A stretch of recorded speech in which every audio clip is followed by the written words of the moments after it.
5 مولوی 2-4 مفتی مل کر سیمینار میں فیصلہ کر لیں کہ ضرورت کا وقوع ہو گیا ہے لہذا یہ حلال ہو گیا، یہ حلال ہو گیا، تو ایسے ہی اگر ہر چیز حلال ہونے لگے تو سب کو لوگ حلال کر دیں گے.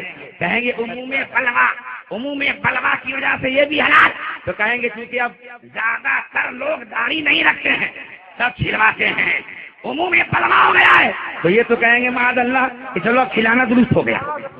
ایسا نہیں ہو سکتا ہے. بہت سارے لوگوں کو اختلاف کرنے کا جذبہ پیدا ہو گیا، جو چاہتے ہیں کسی بھی مسئلے میں اختلاف کرنا چاہتے ہیں، جو چاہتے ہیں.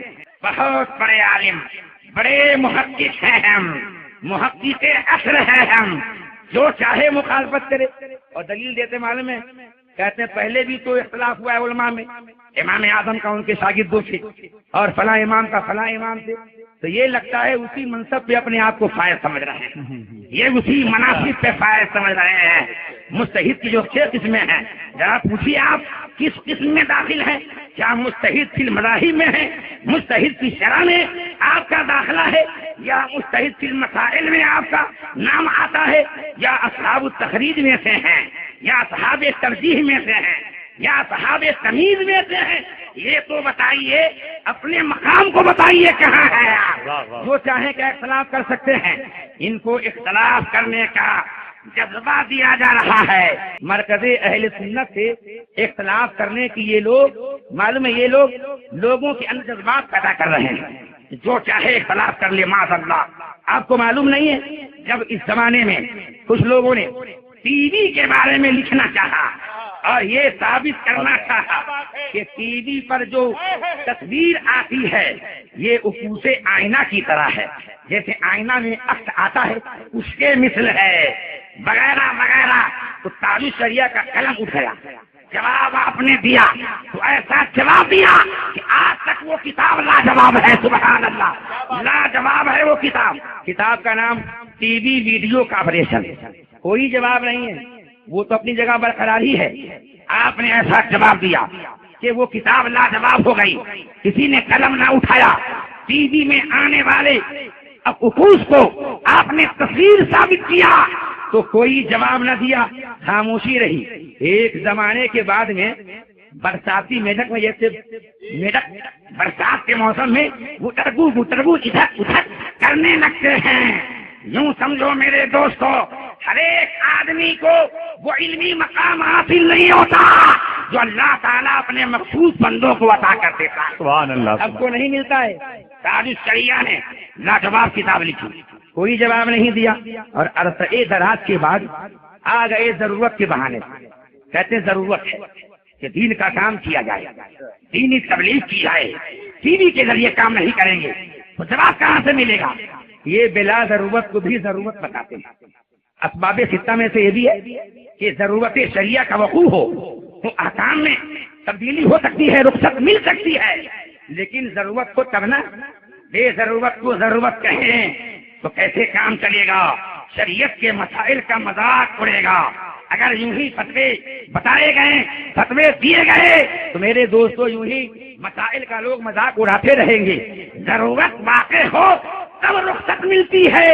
یہ نہیں کہ دنیاوی منفعت کے لیے آپ کہہ دو کہ ضرورت شریعہ کا وقوع ہو گیا ہے اور 2-4 مولوی مل کر کے جو فارسی کی پہلی نہ پڑھا پائیں، اور لوگ سمجھتے ہوں گے فارسی کی پہلی کی شرح لے کر کتاب کا مطالعہ کرتے ہیں، گلستہ بوستہ کی بھی شرح لے کر پڑھاتے ہیں.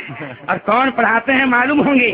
5 مولوی 2-4 مفتی مل کر سیمینار میں فیصلہ کر لیں کہ ضرورت کا وقوع ہو گیا ہے لہذا یہ حلال ہو گیا، یہ حلال ہو گیا.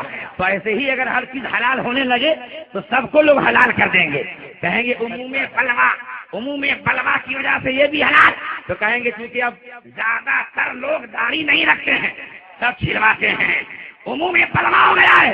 تو یہ تو کہیں گے معاذ اللہ کہ چلو اب کھلانا درست ہو گیا. ایسا نہیں ہو سکتا ہے، بالکل نہیں چلے گی. اور علماء جانتے ہیں، بار بار بیان ہو چکا ہے کہ ابھی ٹی وی کا معاملہ تو اٹکا ہی تھا، معاملہ سطحی تھا. ٹی وی کو نکال دیا کہ پرچار کریں گے اپنی شہرت کے لیے، دنیاوی منفعت کو ضرورت کا نام دے دیں تو شریعت کا مذاق گویا اڑایا جا رہا ہے. ٹی وی پر آنے لگے مال جمع کرنے کے لیے. کوئی نہیں جانتا تھا وہ اپنی شہرت منوانے کے لیے ٹی وی پہ آ گئے اور دھیرے دھیرے کچھ لالچی حریص علماء بھی پیچھے چلنے لگے اور طرح طرح کی باتیں پیدا کرتے ہیں اور آج تک جواب نہیں دے سکے جو علامہ محدث کبیر نے اعتراف کیا تھا. انہوں نے سوال کیا یہ بتاؤ ضرورت ہے کیا ٹی وی کی کہ بغیر اس کے دن کا کام نہیں ہوگا؟ تو بتاؤ کہ تصویر کام کرتی ہے یا آواز کام کرتی ہے یا دونوں مل کر کام ہوتا ہے؟ آج تک جواب نہیں دیا گیا کہ ضرورت کس سے پوری ہوتی ہے. کیا تصویر سے؟ تو چلو آواز بند کرو خالی ہلاؤ تصویر یہ فلاں تو کیا دل کا کام ہو جائے گا؟ نہیں ہوگا. تصویر بند کرو خالی تصویر کی آواز سناؤ پھر دیکھو کام ہوتا ہے کہ نہیں ہوتا ہے. اگر تم کہو دونوں ملا کر ہوتا ہے تو دلیل دو، جبکہ صرف آواز سے کام ہوتا ہے تو دونوں ملا کر کام ہوتا ہے اس کی دلیل دیجیے. پتا چلا کہ اعتراض اب تک برقرار ہے، کسی نے جواب نہیں دیا.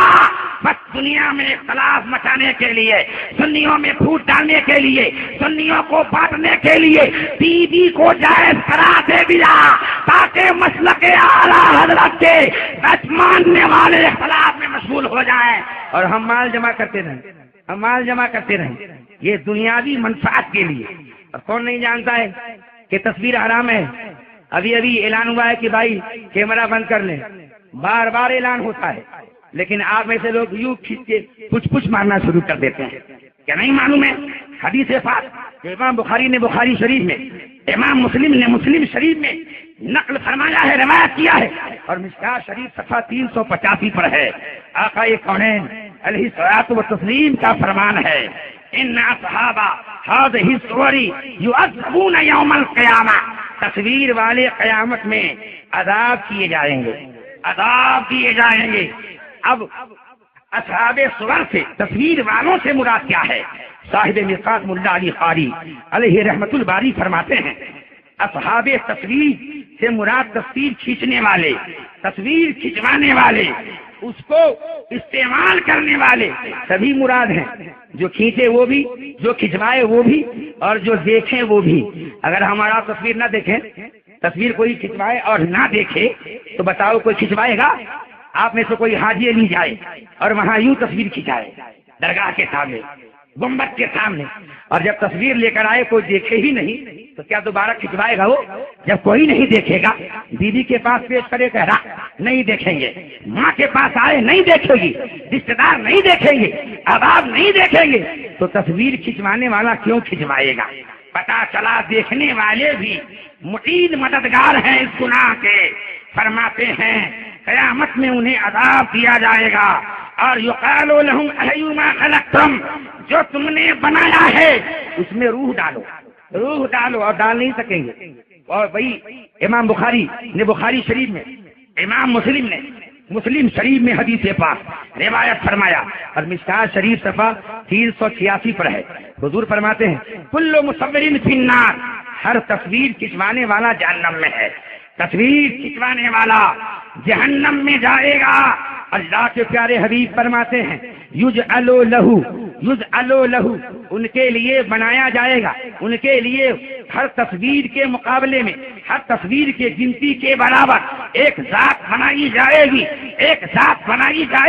فَيُعَذِّبُهُ فِي جَهَنَّمَ، وہ ذات اسے جہنم میں عذاب دے گی.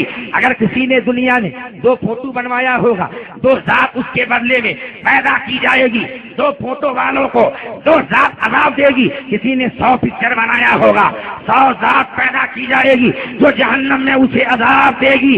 اور جو مکمل پکچر باز ہیں، دن رات ان کی پکچر چل رہی ہے، بتاؤ ان کے عذاب کا عالم کیا ہوگا؟ کتنی ذات بنائی جائے گی، کتنا عذاب دیا جائے گا. اے میرے دوستو، ان پکچر باز مبلغوں کو چھوڑو، ان کے اجتماع کو چھوڑو اور ہم سب مل کر کے اپنے مرکز اہل سنت کے قریب ہو جائیں اور اسی فتویٰ کو جو ہمارے مرکز سے جاری ہو حق مانے.